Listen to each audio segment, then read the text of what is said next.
Hello students, welcome back to college and guide YouTube channel. ಈ video ಬಂದುಬಿಟ್ಟು prize money scholarship 2026 ಯಾರೆಲ್ಲ pass ಆಗಿದ್ದೀರಾ, S S L C ಆಗಿರಲಿ, degree, B A, B com, P U C, ಮತ್ತು M A, M com, M C A, post graduation, engineering, medical ಯಾರೆಲ್ಲ pass ಆಗಿದ್ದೀರಾ, S C S T ಸ್ಟೂಡೆಂಟ್ಸ್ಗೆ prize money scholarship application ಏನಾಗಿದೆ open ಮಾಡಿದ್ದಾರೆ 2026 pass ಆಗಿದ್ದವ್ರಿಗೆ.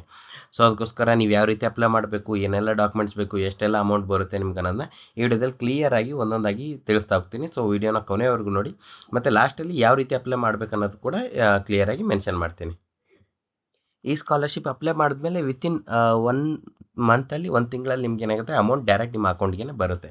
So ಅದಕ್ಕೋಸ್ಕರ ಆದಷ್ಟು ಬೇಗ apply ಮಾಡಿ, ವೇಟ್ ಮಾಡೋಕ್ಕೆ ಹೋಗಬೇಡಿ ಅಂತ ಹೇಳ್ತೀನಿ. ಫಸ್ಟ್ ಬಂದುಬಿಟ್ಟು ಏನಂತಂತಂದರೆ, ಎಲ್ಲ 2026 ಪಾಸ್ ಆಗಿದ್ದವ್ರಿಗೆ ಯಾವಾಗಿಂದ ಅಪ್ಲಿಕೇಶನ್ ಸ್ಟಾರ್ಟ್ ಆಗಿದೆ ಅಂದರೆ 8th ಮೇಯಿಂದ ಸ್ಟಾರ್ಟ್ ಆಗಿದೆ. ಲಾಸ್ಟ್ ಡೇಟ್ ಯಾವಾಗಿರುತ್ತೆ ಅಂತ ನೀವು ಕೇಳ್ಬೋದು. ಲಾಸ್ಟ್ ಡೇಟ್ ಏನೂ ಇರೋದಿಲ್ಲ, ಅಪ್ಡೇಟ್ ಮಾಡ್ತಾರೆ. ಬಟ್ ಲಾಸ್ಟ್ ಡೇಟ್ ಅಂತ ಅಪ್ಡೇಟ್ ಮಾಡಿದ್ರು ಟಿಲ್ ನೀವು ಮಾರ್ಚ್ 2027ವರೆಗೂ ಅಪ್ಲೈ ಮಾಡ್ಬೋದು. ಅಲ್ಲಿವರೆಗೂ ಓಪನ್ ಆಗ್ತಾನೆ ಇರುತ್ತೆ, ಎಕ್ಸ್ಟೆಂಡ್ ಆಗ್ತಾ ಇರುತ್ತೆ ಲಾಸ್ಟ್ ಡೇಟ್. ಓಕೆನಾ? ಅದ್ರ ಬಗ್ಗೆ ನೀವೇನು ತಲೆ ಕೆಡ್ಸ್ಕೊಳಕ್ಕೆ ಹೋಗಬೇಡಿ. ಯಾರಾದರೂ ಇವಾಗ ಡಿಸೆಂಬರು, ನವೆಂಬರ್ಲಿ ವಿಡಿಯೋ ನೋಡ್ತಾ ಇದ್ರು ಕೂಡ ನೀವು ಅಪ್ಲೈ ಮಾಡಿ. ಓಕೆನಾ? ಓಪನ್ ಇರುತ್ತೆ, ಅದ್ರ ಬಗ್ಗೆ ಏನು ಇದು ಮಾಡ್ಕೊಳಕ್ಕೆ ಹೋಗಬೇಡಿ. S C S T prize money scholarship eligibility ಏನೆಲ್ಲ ಎಲಿಜಿಬಿಲಿಟಿ ಇರಬೇಕಂತಂದರೆ, ನೀವು ಎಸ್ ಸಿ ಎಸ್ ಟಿ ಕ್ಯಾಟಗರಿಗೆ ಬಿಲಾಂಗ್ಸ್ ಆಗಿರಬೇಕು, ಮತ್ತು ನೀವು ಕರ್ನಾಟಕದಲ್ಲಿ ಮಾತ್ರ ಕಲ್ತಿರ್ಬೇಕು. ಓಕೆ, ಮತ್ತು ನೀವೇನಾದರೂ ಫಸ್ಟ್ ಅಟೆಂಪ್ಟಲ್ಲೇ ಪಾಸ್ ಆಗಿರಬೇಕು. ಮತ್ತು ರಿಪೀಟರ್ಸ್ ಆಗಿರಲಿ, ಇವಾಗ ನೀವು ಡಿಗ್ರಿಯಲ್ಲಿ ಏನಾದರೂ ಬ್ಯಾಕ್ಲಾಗ್ಸ್ ಇದ್ದರೆ ಕ್ಲಿಯರ್ ಮಾಡಿಕೊಂಡ್ರೆ ಆವಾಗ ನಿಮ್ಮ ರಿಸಲ್ಟ್ ಜಾಸ್ತಿ ಇದ್ದರೂ ಕೂಡ ಬರೋದಿಲ್ಲ. ಫಸ್ಟ್ ಅಟೆಂಪ್ಟಲ್ಲಿ ನೀವು ಪಾಸ್ ಆಗಿರಬೇಕು. ಮತ್ತು ನಿಮ್ಮ ಆಧಾರ್ ಕಾರ್ಡ್ ಏನಿರುತ್ತೆ ಬ್ಯಾಂಕ್ ಅಕೌಂಟ್ಗೆ ಲಿಂಕ್ ಇರಬೇಕು. ಓಕೆ, NCPI ಅಂತ ಲಿಂಕ್ ಇರುತ್ತೆ, ಅದನ್ನು ಲಿಂಕ್ ಆಗಿರಬೇಕು. ಮತ್ತು ನಿಮ್ಮ ಹತ್ರ ವ್ಯಾಲಿಡ್ ಇನ್ಕಮ್ ಮತ್ತು ಕ್ಯಾಸ್ಟ್ ಸರ್ಟಿಫಿಕೇಟ್ ಇರಬೇಕು. ಆವಾಗ ಮಾತ್ರ ನಿಮಗೆ ಅಪ್ಲೋಡ್ ಮಾಡೋಕ್ಕೆ ಬರುತ್ತೆ. ಇನ್ಕಮ್ ಏನಾಗುತ್ತೆ, 5 ಇಯರ್ಸ್ಗೆ ಒಂದ್ಸಲ ಎಕ್ಸ್ಪೈರ್ ಆಗುತ್ತೆ, 5 ವರ್ಷಕ್ಕೆ ಒಂದ್ಸಲ. ಮತ್ತೆ ನೀವೇನು ಮಾಡಿರ್ತೀರ ಅಂದರೆ ಇನ್ಕಮ್ ಅಪ್ಲೈ ಮಾಡಿಬಿಟ್ಟು ಆವಾಗ ಅಪ್ಲೈ ಮಾಡಿ ಪ್ರೈಸ್ ಮನಿ ಸ್ಕಾಲರ್ಶಿಪ್. ಯಾರಿಗೆಲ್ಲ ಬರುತ್ತೆ ಅಂತಂದರೆ, ನೀವು SSLC ಪಾಸ್ ಆಗಿರಬೇಕು, PUC ಪಾಸ್ ಆಗಿರಬೇಕು, ಇಲ್ಲ diploma, degree, engineering, medical, PG, ಇಲ್ಲಿ ಯಾವುದೇ ರೀತಿಯ other courses BA, BCom, BSc ಯಾರಾಗಿರಲಿ SC ST ಸ್ಟೂಡೆಂಟ್ಸಿಗೆ ಬರುತ್ತೆ ಇದು. ಸರಿನಾ? ಎಷ್ಟೆಲ್ಲ ಅಮೌಂಟ್ ಬರುತ್ತೆ ಅಂದರೆ, ನೀವು 10th ಏನಾದರೂ 60 to 75% ರಿಸಲ್ಟ್ ಇದ್ದರೆ ನಿಮಗೆ 7,500 ಬರುತ್ತೆ. ಅಬೌವ್ 75 ರಿಸಲ್ಟ್ ಇದ್ದರೆ 15,000 ಬರುತ್ತೆ. ಮತ್ತು PUC ಡಿಪ್ಲೊಮಾ ಏನಾದರೂ ನೀವು ಫಸ್ಟ್ ಕ್ಲಾಸಲ್ಲಿ ಪಾಸ್ ಆಗಿದ್ದರೆ 20,000 ಬರುತ್ತೆ. ಡಿಗ್ರಿ 25,000 ಬರುತ್ತೆ. ಯಾವ ಡಿಗ್ರಿ ಅಂದರೆ ಜನರಲ್ 3 ಇಯರ್ಸ್ ಡಿಗ್ರಿ ಇರ್ತಲ್ಲ, BA, BCom, BSc ಅವ್ರಿಗೆ 25,000 ಬರುತ್ತೆ. ಪೋಸ್ಟ್ ಗ್ರ್ಯಾಜುಯೇಷನ್ ಡಿಗ್ರಿ ಅಂತಂದರೆ ಇದು MA, MCom, MBA ಈ ರೀತಿ ಡಿಗ್ರಿ ಅವರಿಗೆ 30,000 ಬರುತ್ತೆ. 35,000 ಯಾರಿಗೆ ಬರುತ್ತೆ ಅಂತಂದರೆ, ಇಂಜಿನಿಯರಿಂಗ್, ಮೆಡಿಕಲ್, ಅಗ್ರಿಕಲ್ಚರ್, ವೆಟರ್ನರಿ ಈ ರೀತಿ ಯಾರೆಲ್ಲ ಪಾಸ್ ಆಗಿರ್ತಾರೆ ಡಿಗ್ರಿಯಲ್ಲಿ ಅವ್ರಿಗೆ 35,000 ಬರುತ್ತೆ. 50,000 ಯಾರಿಗೆ ಬರುತ್ತೆ ಅಂತಂದರೆ, ನಿಮ್ಮದು MTech ಈ ರೀತಿ ಪ್ರೊಫೆಷ್ನಲ್ ಕೋರ್ಸಸ್ ಇರಬೇಕು. ಓಕೆ, ಸೊ ಅವರಿಗೆ 50,000 ಬರುತ್ತೆ. ಏನೆಲ್ಲ ಡಾಕ್ಯುಮೆಂಟ್ಸ್ ಬೇಕಾಗುತ್ತೆ ಅಂತಂದರೆ, ನಿಮ್ಮ ಹತ್ರ ಆಧಾರ್ ಕಾರ್ಡ್ ಇರುತ್ತೆ. ಆಮೇಲೆ ನಿಮ್ಮ ಹತ್ರ SSLC, PUC, degree marks card. ನೀವೇನಾದರೂ SSLC ಪಾಸ್ ಆಗಿದ್ದರೆ SSLC ಮಾರ್ಕ್ಸ್ ಕಾರ್ಡ್ ಇರಬೇಕು. PUC ಕಂಪ್ಲೀಟ್ ಆಗಿದ್ದರೆ PUC ಮಾರ್ಕ್ಸ್ ಕಾರ್ಡು, ಮತ್ತು ಡಿಗ್ರಿ ಕಂಪ್ಲೀಟ್ ಆಗಿದ್ದರೆ ಡಿಗ್ರಿ ಮಾರ್ಕ್ಸ್ ಕಾರ್ಡ್ ಬೇಕು. ಇವಾಗ ಏನಂತಂದರೆ, SSLC ಈ ವರ್ಷನೇ ಪಾಸ್ ಆಗಿರ್ತೀರ, ಒರಿಜಿನಲ್ ಮಾರ್ಕ್ಸ್ ಕಾರ್ಡ್ ಇನ್ನೂ ಬಂದಿರೋದಿಲ್ಲ. PUCನೂ ಈ ವರ್ಷನೇ ಪಾಸ್ ಆಗಿರ್ತಾರೆ, ಒರಿಜಿನಲ್ ಮಾರ್ಕ್ಸ್ ಕಾರ್ಡ್ ಬರೋದಿಲ್ಲ. ಪ್ರಿಂಟೌಟ್ ಏನಿರುತ್ತೆ ಅದನ್ನೇ ತೊಗೊಂಡ್ಬಿಟ್ಟು ನೀವು ಅಪ್ಲೈ ಮಾಡ್ಬೋದು, ಯಾವುದೇ ರೀತಿಯ ತೊಂದರೆ ಇಲ್ಲ. ಓಕೆ, ಒರಿಜಿನಲ್ಲೇ ಬೇಕಂತ ಏನೂ ಕೇಳ್ತಾ ಇಲ್ಲ. ಸೊ ಅದಾದಮೇಲೆ ನೀವು ಅಪ್ಲಿಕೇಶನ್ ಹಾಕಿದ ಮೇಲೆ ಅಪ್ಲಿಕೇಶನ್ ಪ್ರಿಂಟೌಟು ಮತ್ತು ನಿಮ್ಮ ಮಾರ್ಕ್ಸ್ ಕಾರ್ಡ್, ಆಧಾರ್ ಕಾರ್ಡ್ ಎಲ್ಲನೂ ನೀವು ಯಾವ ಕಾಲೇಜಲ್ಲಿ, ಯಾವ ಸ್ಕೂಲಲ್ಲಿ ಕಲ್ತಿದ್ದೀರಾ ಅಲ್ಲಿ ಹೋಗ್ಬಿಟ್ಟು ಸೀಲ್ ಸಿಗ್ನೇಚರ್ ತೊಗೊಳ್ಳೋದಿರುತ್ತೆ. ಅದನ್ನೇ ಒರಿಜಿನಲ್ ಥರ ಕನ್ವರ್ಟ್ ಆಗುತ್ತೆ. ಓಕೆನಾ? ಮತ್ತು ನಿಮ್ಮ ಕಾಸ್ಟ್ ಸರ್ಟಿಫಿಕೇಟ್ ಅಂತೂ ಇದ್ದೇ ಇರುತ್ತೆ. ಇನ್ಕಮ್ ಸರ್ಟಿಫಿಕೇಟ್ 5 ವರ್ಷ ಆದಮೇಲೆ ಏನಾದರೂ ಎಕ್ಸ್ಪೈರ್ ಆಗಿದ್ದರೆ ಚೇಂಜ್ ಮಾಡ್ಕೊಳ್ಳಿ. ಬ್ಯಾಂಕ್ ಪಾಸ್ಬುಕ್ ಅಂತೂ ಇದ್ದೇ ಇರುತ್ತೆ. ಮೊಬೈಲ್ ನಂಬರ್ ಒಂದು ಬೇಕಾಗುತ್ತೆ. ಓಕೆ, ನೀವು ರಿಜಿಸ್ಟರ್ ಆಗೋದಕ್ಕೆ ಯಾವ ರೀತಿ ಅಪ್ಲೈ ಮಾಡಬೇಕನ್ನೋದನ್ನ ಇವಾಗ ಕ್ಲಿಯರಾಗಿ ತಿಳಿಸ್ತೀನಿ ನೋಡಿ. ಇದು ಲಿಂಕ್ ಇದೆ, ಇದು ನಾನು ವಿಡಿಯೋ ಡಿಸ್ಕ್ರಿಪ್ಷನಲ್ಲಿ ಕೊಟ್ಟಿರ್ತೀನಿ. ಇದು ಬಂದುಬಿಟ್ಟು SC ಸ್ಟೂಡೆಂಟ್ಸಿಗೆ ಇರುತ್ತೆ. ಓಕೆನಾ? ಈ ಲಿಂಕ್ ಬಂದುಬಿಟ್ಟು SC ಸ್ಟೂಡೆಂಟ್ಸು, ನೀವು ಇಲ್ಲಿಂದಾನೇ ಅಪ್ಲೈ ಮಾಡಬೇಕಾಗುತ್ತೆ. ಯಾವ ರೀತಿ ಅಪ್ಲೈ ಮಾಡಬೇಕನ್ನೋದನ್ನ ಹೇಳಿರ್ತೀನಿ. SSLC SC ಸ್ಟೂಡೆಂಟ್ಸ್ ಕೂಡ ಅಪ್ಲೈ ಮಾಡಬೇಕಾಗುತ್ತೆ. ಯಾರಾದರೂ ST ಕ್ಯಾಟಗರಿ SSLC ಸ್ಟೂಡೆಂಟ್ಸ್ ಇದ್ದರೆ, ಹೋದ ವರ್ಷ ಎಲ್ಲ ಏನಾಗಿದೆ ಅಂತಂದರೆ, ನಿಮ್ಮ ಡೈರೆಕ್ಟ್ ನೀವು ಏನೇ ರೀತಿ ಅಪ್ಲೈ ಮಾಡೋದಿಲ್ಲ. ನಿಮ್ಮ ಸ್ಕೂಲ್ ಅವ್ರು ಏನು ಮಾಡಿದ್ದಾರೆ ಅಂತಂದರೆ, ನಿಮ್ಮ ಸ್ಯಾಟ್ಸ್ ನಂಬರಿಂದ ನಿಮ್ಮ ಸೋಷಿಯಲ್ ವೆಲ್ಫೇರ್ ಡಿಪಾರ್ಟ್ಮೆಂಟಿಗೆ ಕಳಿಸಿದ್ದಾರೆ. ಸೊ ಆಟೋಮೆಟಿಕ್ಕಾಗಿ ನಿಮ್ಗೆ ಅಮೌಂಟ್ ಬಂದಿದೆ ST ಸ್ಟೂಡೆಂಟ್ಸ್ಗೆ. ಈ ವರ್ಷ ಏನಾದರೂ ಚೇಂಜಸ್ ಆದರೆ ನಾನು ಮತ್ತೆ ನಿಮಗೆ ಅಪ್ಡೇಟ್ ಮಾಡಿರ್ತೀನಿ ವಿಡಿಯೋ ಮುಖಾಂತರ. So college and guide YouTube channel ಏನಿದೆ ಸಬ್ಸ್ಕ್ರೈಬ್ ಮಾಡ್ಕೊಳ್ಳಿ, ಅಪ್ಡೇಟ್ ಮಿಸ್ ಆಗಬಾರ್ದು ಅಂತಂದರೆ. ಸೊ SC ಸ್ಟೂಡೆಂಟ್ಸು ನೀವು ಕಂಪಲ್ಸರಿ ಅಪ್ಲಿಕೇಶನ್ ಹಾಕಲೇಬೇಕಾಗುತ್ತೆ. ಅಪ್ಲಿಕೇಶನ್ ಹಾಕಲಿಲ್ಲ ಅಂತಂದರೆ ಅಮೌಂಟ್ ನಿಮಗೆ ಬರೋದಿಲ್ಲ. ಓಕೆನಾ? ನೀವು SC ಸ್ಟೂಡೆಂಟ್ಸ್ ಆಗಿದ್ದರೆ ಈ ಲಿಂಕ್‌ನ ಯೂಸ್ ಮಾಡ್ಕೊಂಡು ಅಪ್ಲೈ ಮಾಡಬೇಕಾಗುತ್ತೆ. ಇವಾಗ ಏನಂತಂದರೆ ಕರೆಂಟ್ಲಿ ಬರೀ SC ಸ್ಟೂಡೆಂಟ್ಸಿಗೆ ಅಷ್ಟೇ ಪ್ರೈಸ್ ಮನಿ ಸ್ಕಾಲರ್‌ಶಿಪ್ ಅಪ್ಲೈ ಮಾಡೋದಕ್ಕೋಸ್ಕರ ಪೋರ್ಟಲ್ ಅಪ್ಲಿಕೇಶನ್ ಓಪನ್ ಮಾಡಿದ್ದಾರೆ. SC ಸ್ಟೂಡೆಂಟ್ಸಿಗೆ ಆಮೇಲೆ ಓಪನ್ ಮಾಡ್ತಾರೆ. ಅದನ್ನು ಕೂಡ ನಾನು ವಿಡಿಯೋ ಮುಖಾಂತರ ನಿಮಗೆ ಆಮೇಲೆ ತಿಳಿಸಿರ್ತೀನಿ. SC ಸ್ಟೂಡೆಂಟ್ಸ್ ಇದ್ದರೆ ಈ ಲಿಂಕ್ ಯೂಸ್ ಮಾಡಿಕೊಂಡು ನೀವು ಯಾವುದೇ ಒಂದು ಕ್ರೋಮ್ ಬ್ರೌಸರಲ್ಲಿ ಗೂಗಲ್ ಕ್ರೋಮಲ್ಲಿ ಈ ಲಿಂಕ್‌ನ ಆ್ಯಡ್ ಮಾಡಿ. ಈ ಲಿಂಕ್ ಹಾಕಿದ ಮೇಲೆ ಈ ರೀತಿ ಬರುತ್ತೆ. ಓಕೆನಾ? ಮೊಬೈಲ್ ಕೂಡ ನೀವು ಅಪ್ಲೈ ಮಾಡ್ಬೋದು ಸೇಮ್. ಇಲ್ಲ ಹಾಕಿದ ಮೇಲೆ ಹಿಂಗೆ ಕೆಳಗಡೆ ಬರ್ತೀರ. ಇಲ್ಲಿ ಕೆಳಗಡೆ ಬಂದಮೇಲೆ ಇಲ್ಲಿ ಪ್ರೈಸ್ ಮನಿ ಅಂತ ಇರುತ್ತೆ. ಈ ಪ್ರೈಸ್ ಮನಿ ಅನ್ನೋದು ನಿಮ್ಗೆ ಏನಾದರೂ ಕಾಣಿಸ್ತಿಲ್ಲ ಅಂತಂದರೆ ಇಲ್ಲಿ ಈ ಥರ ಬಾಣದ ಗುರುತು ಇರುತ್ತಲ್ವ, ಇಲ್ಲಿ ಕ್ಲಿಕ್ ಮಾಡಬೇಕು ನೀವು. ಆವಾಗ ಇಲ್ಲಿ ಬರುತ್ತೆ ಪ್ರೈಸ್ ಮನಿ. ಆವಾಗ ರೀಡ್ ಮೋರ್ ಅನ್ನೋದನ್ನ ಕ್ಲಿಕ್ ಮಾಡಬೇಕು. ಓಕೆ, ರೀಡ್ ಮೋರ್ ಅನ್ನೋದು ಕ್ಲಿಕ್ ಮಾಡಿದ್ಮೇಲೆ ಈ ರೀತಿ ನೀಲಿ ಕಲರ್ದು ಪೇಜ್ ಬಂದುಬಿಡುತ್ತೆ. ಇಲ್ಲಿ ಅಪ್ಲಿಕೇಶನ್ ಅಂತ ಏನು ತೋರಿಸ್ತಾ ಇದೆ ಇದ್ರ ಮೇಲೆ ನೀವು ಕ್ಲಿಕ್ ಮಾಡಿ. ಇಲ್ಲಿ ಕ್ಲಿಕ್ ಮಾಡಿದ್ಮೇಲೆ ಈ ರೀತಿ ಬರುತ್ತೆ. ಈ ರೀತಿ ಬಂದಮೇಲೆ ರಿಜಿಸ್ಟರ್ ಅನ್ನೋದೇನಿರುತ್ತೆ ಅಲ್ಲಿ ನೀವು ಕ್ಲಿಕ್ ಮಾಡಬೇಕಾಗುತ್ತೆ. ರಿಜಿಸ್ಟರ್ ಅಂತ ಕ್ಲಿಕ್ ಮಾಡಿದ್ಮೇಲೆ ಆಧಾರ್ ಡೀಟೇಲ್ಸ್ ಅಂತ ಕೇಳ್ತಾ ಇರುತ್ತೆ. ಇಲ್ಲಿ ಸ್ಕೀಮ್ ಅನ್ನೋದಿದಲ್ವಾ, ಇಲ್ಲಿ ಕ್ಲಿಕ್ ಮಾಡಿರಿ. ಓಕೆನಾ? ಇಲ್ಲಿ ಕ್ಲಿಕ್ ಮಾಡಿದ್ಮೇಲೆ ನೀವು ಏನಾದರೂ SSLC ಸ್ಟೂಡೆಂಟ್ಸ್ ಆಗಿದ್ದರೆ SSLC ಅನ್ನೋದನ್ನ ಕ್ಲಿಕ್ ಮಾಡ್ಕೊಳ್ಬೇಕು.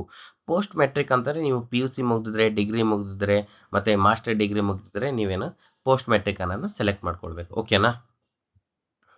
ಇವಾಗ ನೀವು SSLC ಏನಾದರೂ ಸೆಲೆಕ್ಟ್ ಮಾಡಿಕೊಂಡ್ರೆ ಈ ರೀತಿ ಬರುತ್ತೆ. ಆಮೇಲೆ Aadhaar validation is not done, please do Aadhaar validation before apply ಅಂತ ಇದೆ. ಓಕೆ, ಸೇಮ್ ನಿಮ್ದು ಏನಾದರೂ PUC ಮುಗಿದಿದ್ರು ಕೂಡ ನೀವೇನಂತಂದರೆ ಇಲ್ಲಿ ಒಂದ್ಮೇಲೆ ಪೋಸ್ಟ್ ಮೆಟ್ರಿಕ್ ಅನ್ನೋದನ್ನ ಸೆಲೆಕ್ಟ್ ಮಾಡ್ಕೊಳ್ಳಿ.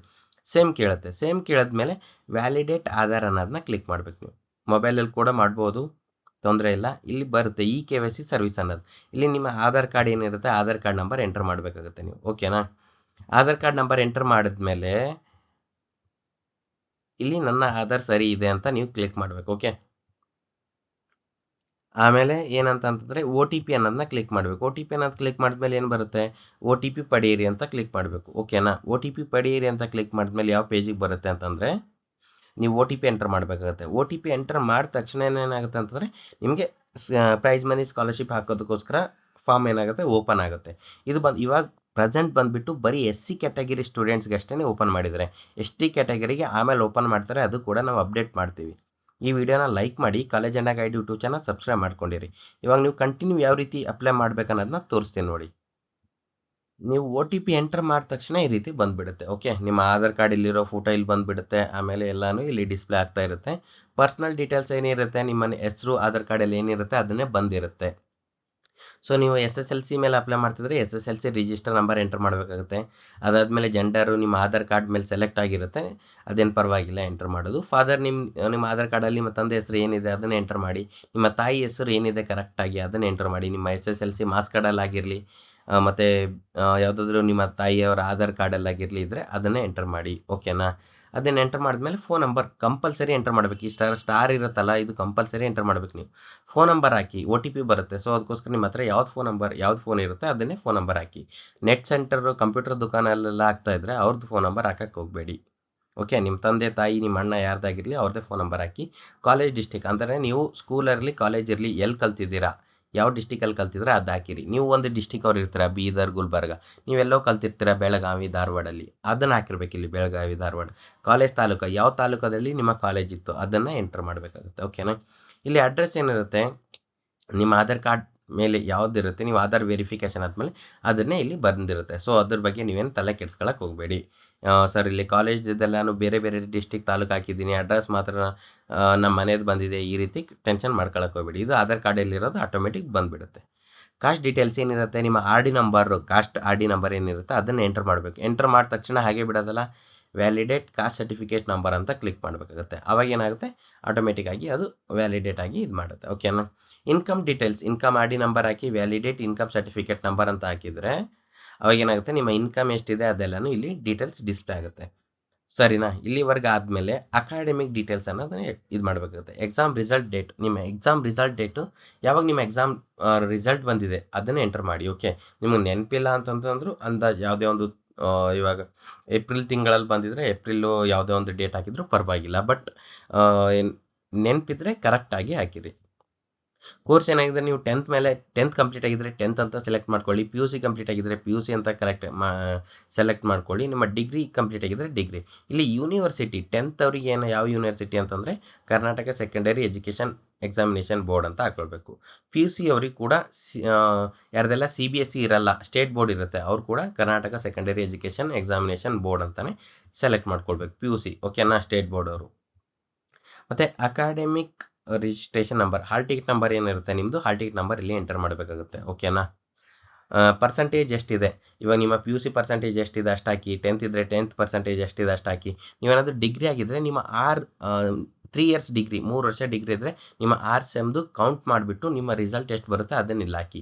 ನೀವು ಇಂಜಿನಿಯರಿಂಗ್ ಮೆಡಿಕಲ್ ಏನಾದರೂ ಆಗಿದ್ದರೆ ಇಂಜಿನಿಯರಿಂಗ್ 4 ವರ್ಷ ಇರುತ್ತೆ, 8 ಸೆಮ್ದು ಏನಿರುತ್ತೆ ರಿಸಲ್ಟ್ ಅದನ್ನು ಹಾಕಿ. ಬಟ್ ನಿಮ್ಮ ಪೇಪರ್ ಒಂದು ಬ್ಯಾಕ್ ಇರಬಾರ್ದು, ಆವಾಗ ಮಾತ್ರ ನಿಮಗೆ ಅಮೌಂಟ್ನ ಬರುತ್ತೆ. ಓಕೆನಾ, ಯಾವ ಸೆಮ್ಮಲ್ಲೂ ಒಂದು ಕೂಡ ಬ್ಯಾಕ್ಲಾಗ್ ಇರಬಾರ್ದು ನಿಮಗೆ, ಅವಾಗ ಈ ರೀತಿ ಬರುತ್ತೆ.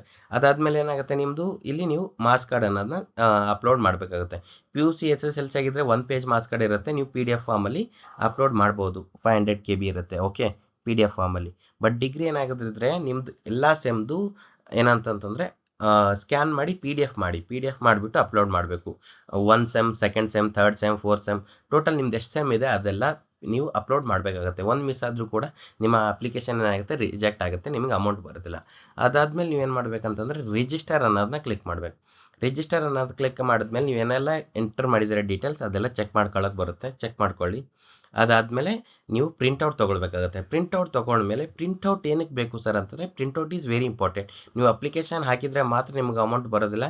ನೀವು ಅಪ್ಲಿಕೇಶನ್ ಹಾಕಿರೋದನ್ನ ನೀವು ನಿಮ್ಮ social welfare department office, taluk office ಏನಿರುತ್ತೆ ಅಲ್ಲಿ ಹೋಗ್ಬಿಟ್ಟು ನೀವು ನಿಮ್ಮ ಅಪ್ಲಿಕೇಶನ್ ಹಾಕಿರೋದು ಮತ್ತು ಡಾಕ್ಯುಮೆಂಟ್ಸ್, ವೀಡಿಯೋ ಸ್ಟಾರ್ಟಿಂಗಲ್ಲಿ ಡಾಕ್ಯುಮೆಂಟ್ಸ್ ಹೇಳಿಲ್ವಾ, ಅದೆಲ್ಲ ಡಾಕ್ಯುಮೆಂಟ್ಸ್ ತೊಗೊಂಡೋಗಿ ನೀವು ಸಬ್ಮಿಟ್ ಮಾಡಬೇಕು. ಆವಾಗ ಮಾತ್ರ ನಿಮಗೆ ಅಮೌಂಟ್ನ ಬರುತ್ತೆ. ಅಪ್ಲಿಕೇಶನ್ ಪ್ರಿಂಟೌಟ್ ಈ ರೀತಿ ಇರುತ್ತೆ. ಓಕೆ, ಅದಾದಮೇಲೆ ಏನಂತಂತಂದರೆ ನೀವು ಎಲ್ಲಿ ಹೋಗಿ ಸಬ್ಮಿಟ್ ಮಾಡಬೇಕು, ಯಾವ ಸೋಷಿಯಲ್ ವೆಲ್ಫೇರ್ ಡಿಪಾರ್ಟ್ಮೆಂಟಲ್ಲಿ ಅಂದರೆ ನೀವು ಯಾವ ತಾಲೂಕು ಕಾಲೇಜ್ ಸ್ಕೂಲಲ್ಲಿ ಕಲ್ತಿದ್ರೆ ಅಲ್ಲಿ ಹೋಗಿ ನೀವು ಸಬ್ಮಿಟ್ ಮಾಡಬೇಕು. ಇವಾಗ ಏನಾದರೂ ನೀವು ಧಾರವಾಡ ಅಲ್ಲಿ ಕಲ್ತಿದ್ರೆ ನಿಮ್ಮ ಧಾರವಾಡ ಸ್ಕೂಲ್ ಕಾಲೇಜ್ ತಾಲೂಕು ಯಾವುದಿದೆ ಅದರದನ್ನು ನೀವು ಅಲ್ಲಿ ಅಪ್ಲೋಡ್ ಮಾಡಬೇಕಾಗುತ್ತೆ. ನೀವು ಕಮೆಂಟ್ ಹಾಕಿ, ನಿಮ್ಮ ಸ್ಕೂಲ್ ಆಗಿರಲಿ ಕಾಲೇಜ್ ಆಗಿರಲಿ ನೇಮು ಕಮೆಂಟ್ ಹಾಕಿರಿ, ನಾವು ನಿಮಗೆ ಆಫೀಸ್ ಅಡ್ರೆಸ್ನ ಹೇಳಿರ್ತೀವಿ ಎಲ್ಲೋಗಿ ನೀವು ಸಬ್ಮಿಟ್ ಮಾಡಬೇಕನ್ನೋದನ್ನ. SC ಸ್ಟೂಡೆಂಟ್ಸ್ ಸಮಾಜ ಕಲ್ಯಾಣ ಇಲಾಖೆಯಲ್ಲಿ ಸಬ್ಮಿಟ್ ಮಾಡಬೇಕಾಗುತ್ತೆ. ST students social tribal welfare department. Okay, ಅಲ್ಲೋಗಿ ಸಬ್ಮಿಟ್ ಮಾಡಬೇಕಾಗುತ್ತೆ. ನಿಮ್ಮ ಕಾಲೇಜ್ ಸ್ಕೂಲ್ ನೇಮ್ ಏನಿದೆ ಮತ್ತು ಯಾವ ಊರಿದೆ ಅದನ್ನು ಕಮೆಂಟ್ ಹಾಕಿರಿ, ನಾವು ಕಂಪಲ್ಸರಿ ನಿಮಗೆ ಎಕ್ಸಾಕ್ಟ್ ಡೀಟೇಲ್ಸ್ ಹೇಳಿರ್ತೀವಿ. ಇಲ್ಲಾಂದರೆ ನೀವು ಅಪ್ಲಿಕೇಶನಲ್ಲಿ ಕೂಡ ಇಲ್ಲಿ ಲಾಸ್ಟಲ್ಲಿ ಇರುತ್ತೆ ಯಾವುದೆಲ್ಲ ಏನೆಲ್ಲ ಇದು ಮಾಡ್ಬೇಕಂದ್ರೆ ನೀವು ಅಪ್ಲಿಕೇಶನ್ ಹಾಕಿರೋದು ಪ್ರಿಂಟೌಟ್ನ ಮೇಲೆ ಸಿಗ್ನೇಚರ್ ತೊಗೊಳ್ಬೇಕಾಗುತ್ತೆ. ನಿಮ್ಮ ಸ್ಕೂಲ್ ಕಾಲೇಜ್ ಎಲ್ಲಿ ಕಂಪ್ಲೀಟ್ ಆಗಿದೆ ಅಲ್ಲಿ, ನಿಮ್ಮ ಆಧಾರ್ ಕಾರ್ಡ್ ಮೇಲೆ ಮತ್ತು ನಿಮ್ಮ ಕಾಸ್ಟ್ ಮೇಲೆ, ಇನ್ಕಮ್ ಮೇಲೆ ಮತ್ತು ಬ್ಯಾಂಕ್ ಪಾಸ್ಬುಕ್ ಮೇಲೆ ನೀವು ನಿಮ್ಮ ಕಾಲೇಜ್ ಸಿಗ್ನೇಚರ್ ತೊಗೊಂಡ್ಬಿಟ್ಟು ನೀವು ನಿಮ್ಮ ಕಾಲೇಜ್ ಸ್ಕೂಲ್ ತಾಲೂಕು ಆಫೀಸಲ್ಲಿ ಸಬ್ಮಿಟ್ ಮಾಡಬೇಕಾಗುತ್ತೆ. ಓಕೆನಾ. Okay guys, college and guide YouTube channel ಏನಾದರೂ ಸಬ್ಸ್ಕ್ರೈಬ್ ಮಾಡಿಲ್ಲ ಅಂತಂದರೆ ಸಬ್ಸ್ಕ್ರೈಬ್ ಮಾಡ್ಕೊಂಡಿರಿ. ST ಸ್ಟೂಡೆಂಟ್ಸು ಮತ್ತು ಅಪ್ಲಿಕೇಶನ್ ಓಪನ್ ಆದಾಗ ಕೂಡ ಅಪ್ಡೇಟ್ ಮಾಡಿರ್ತೀವಿ. ಮತ್ತು ಸ್ಟೇಟಸ್ ನೀವು ಯಾವ ರೀತಿ ಚೆಕ್ ಮಾಡ್ಕೊಳ್ಬೇಕು ಅನ್ನೋದು ಕೂಡ ವಿಡಿಯೋ ನಮ್ಮ ಡಿಸ್ಕ್ರಿಪ್ಷನಲ್ಲಿ ಇರುತ್ತೆ ನಮ್ಮ ಚಾನಲಲ್ಲಿ, ಅದನ್ನು ಕೂಡ ನೀವು ನೋಡ್ಕೊಳ್ಬೋದು. ಅದಾದಮೇಲೆ OBC ಸ್ಟೂಡೆಂಟ್ಸ್ ಯಾರಾದರೂ ನಿಮ್ಮ ಫ್ರೆಂಡ್ಸ್ ಇದ್ದರೆ ಅವ್ರಿಗೆ ಕೂಡ ಶೇರ್ ಮಾಡಿ. ಏನಂತಂದರೆ ದೇವರಾಜ್ ಅರಸ್ ಸ್ಕಾಲರ್ಶಿಪ್ ಅನ್ನೋದಿದೆ, ಅವರಿಗೂ ರಿಸಲ್ಟ್ ಮೇಲೆ ಬರುತ್ತೆ. ಅದು ಆಲ್ರೆಡಿ ನಾನು ಚಾನಲಲ್ಲಿದೆ, ಅದನ್ನು ಕೂಡ ನೀವು ಅವ್ರಿಗೆ ಶೇರ್ ಮಾಡಿಬಿಟ್ಟು ಅಪ್ಲೈ ಮಾಡೋಕ್ಕೆ ಹೇಳ್ಬೋದು. ಮತ್ತೆ ಸಿಗೋಣ ನೆಕ್ಸ್ಟ್ ವೀಡಿಯೋದಲ್ಲಿ. ಬಾಯ್. ಕಮೆಂಟ್ ಹಾಕಿರಿ ನಿಮಗೆ ಯಾವುದೇ ಒಂದು ವೀಡಿಯೋ ಬೇಕಂದ್ರು, ನಾವು ಇನ್ಫಾರ್ಮೇಟಿವ್ ವೀಡಿಯೋಸ್ನ ಮಾಡಿ ನಿಮಗೆ ಶೇರ್ ಮಾಡಿರ್ತೀವಿ. Thank you. ಮತ್ತೆ ಸಿಗೋಣ ನೆಕ್ಸ್ಟ್ ವೀಡಿಯೋದಲ್ಲಿ.